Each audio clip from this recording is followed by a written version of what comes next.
right? As always, please remember to like, comment, subscribe, and leave us questions. We do answer them. And today's theme is digital marketers. Please remember about the nuance. Don't lose it. That's right. Don't lose the nuance. So, Ricky, thoughts around this?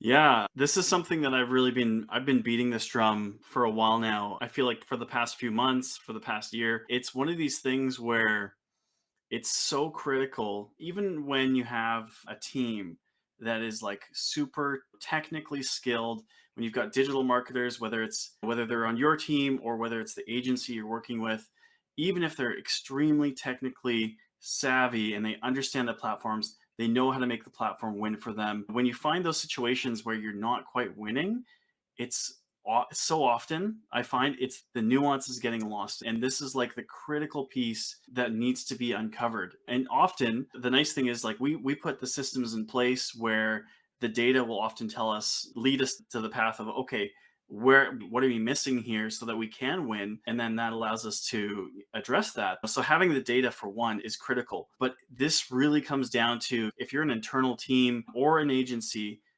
communicating in terms of what is like the critical pieces of the product and the service that are unique, and that you're not making it too general or too vague. You really have to get down to the nuance of, why is this product service different? What's the angle? And if you're not doing that, you're going to have a very hard time being successful, whether it's Google, whether it's Facebook, any platform really. Yeah, so this topic is born from this event that happened like somewhat recently, where it's a new client and they had a previous agency working on their account, and the previous agency was doing everything technically correct. So you look at it from the outside in, it's like, yeah, like they're set up right, the objectives like look good, everything like looks good at a first glance, but it's just not working. And that is like the starting point of, okay, it's nothing technical, so it has to be the nuance behind it. And Ricky, could you maybe walk us through what you mean by the nuance specifically? What does it mean? Sure.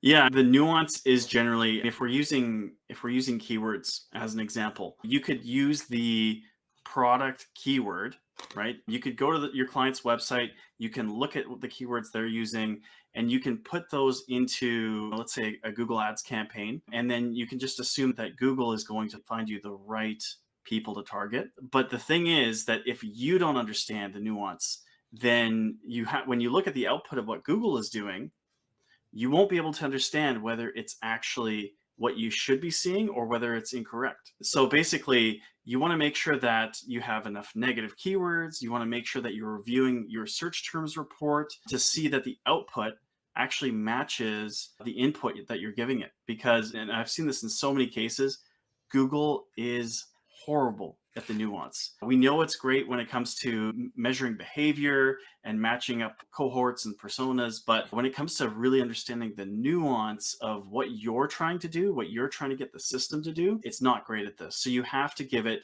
so much information to ensure that it gets the nuance right. And even if you give it information, if it all results in positive, in its opinion, positive outcomes, like conversions or like leads or add to carts or whatever it might be, even those things can actually be screwing you up and getting you further and further away, because as those things that happen that Google believes to be positive, like form fills or what False have positives.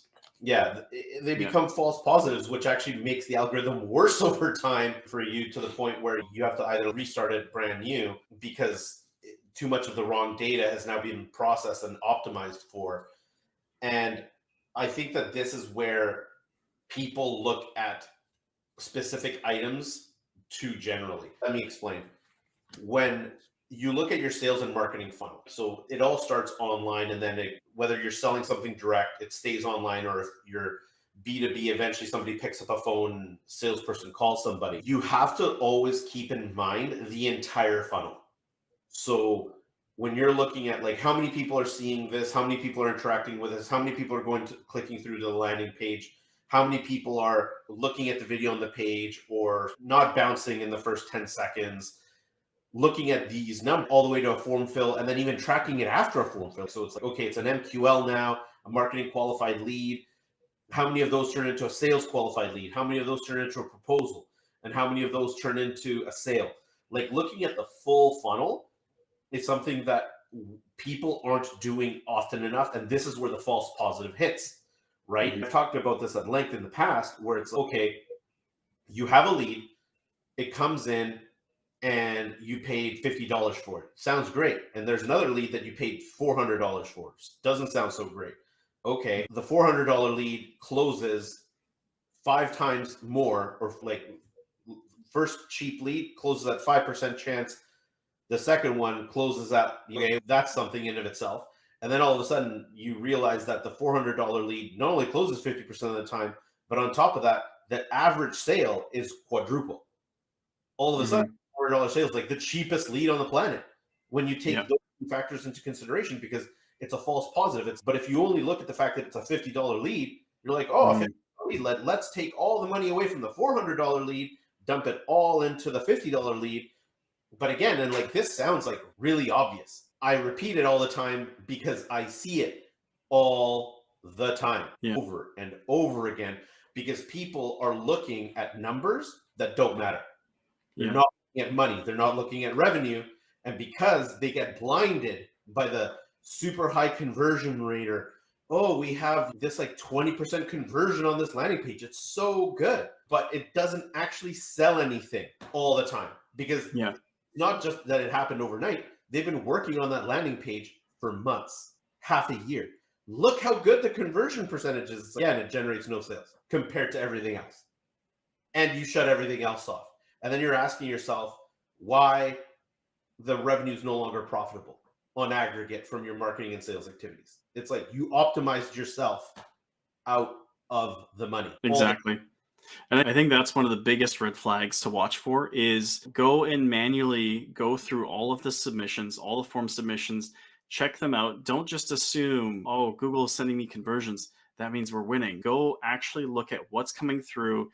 And if it's irrelevant, if it's spam, if it's something that just couldn't be workable in terms of a sales close, then you're probably not close enough to the money yet when it comes to the nuance of it, and you need to figure out a way to refine that further. And if you're not sure, by the way, and if you're looking at the form submissions, then go either talk to your client or call up call up a sales guy on your team and talk to them and go through it together, figure out whether this is actually useful or not. Because it's so easy to run a report and say, oh yeah, like we're getting conversions, we're winning, look at the low cost, and it's not helping anyone.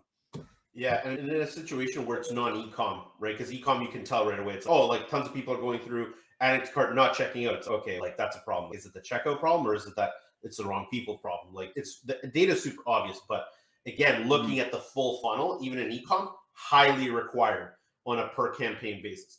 Now, if this is B2B, look, if your CRM system isn't immaculate, don't worry, almost no one's is.